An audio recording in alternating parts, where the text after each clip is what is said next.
ब्रह्मा के मानस पुत्र प्रजापति दक्ष। राजा दक्ष शुरू से ही शिव को पसंद नहीं करते थे।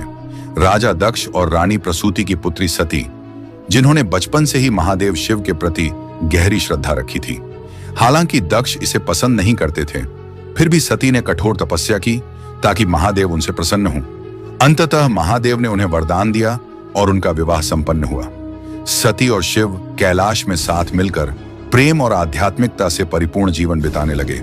लेकिन राजा दक्ष शिव को अपनी बेटी के लिए योग्य नहीं मानते थे। शिव के प्रति उनके मन में प्रचंड क्रोध था, जिसे उन्होंने एक विशाल यज्ञ का आयोजन करके प्रकट किया। सभी देवताओं को उस यज्ञ में आमंत्रित किया गया, लेकिन शिव और सती को आमंत्रण नहीं दिया गया।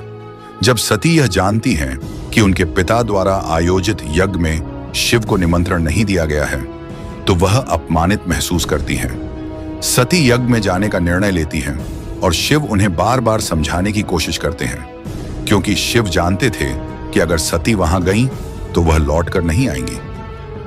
शिव को मना करने पर सती क्रोधित हो उठी। गुस्से में उन्होंने अपनी शक्ति के 10 रूप प्रकट किए, जिन्हें 10 महाविद्या कहा जाता है।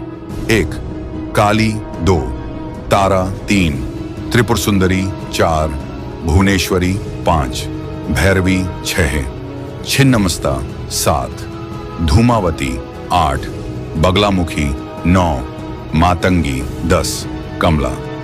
सती के ये रूप देखकर शिव भयभीत हो गए। उन्होंने कहा, हे देवी, आप कौन हैं? मेरी सती कहाँ है?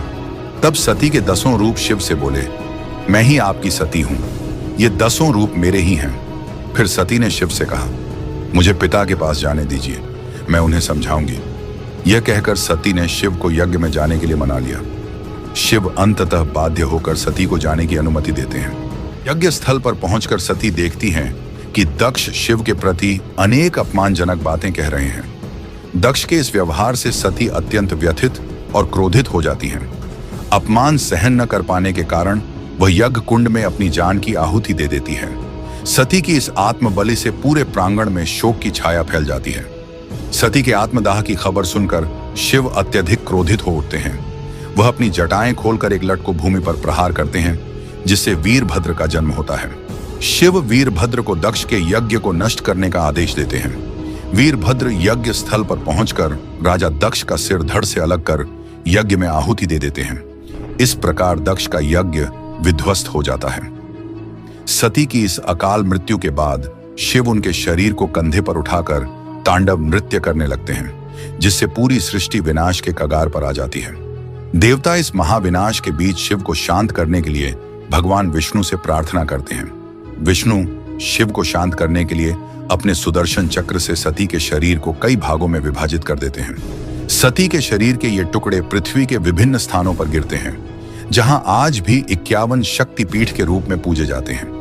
ये 51 शक्तिपीठ भारत के विभिन्न क्षेत्रों में फैले हुए हैं और शक्ति के प्रतीक के रूप में पूजे जाते हैं। शिव और सती की यह कहानी शक्ति और भक्ति का अनूठा उदाहरण है, जो हमारी परंपरा में महानता का प्रतीक है। हर हर महादेव।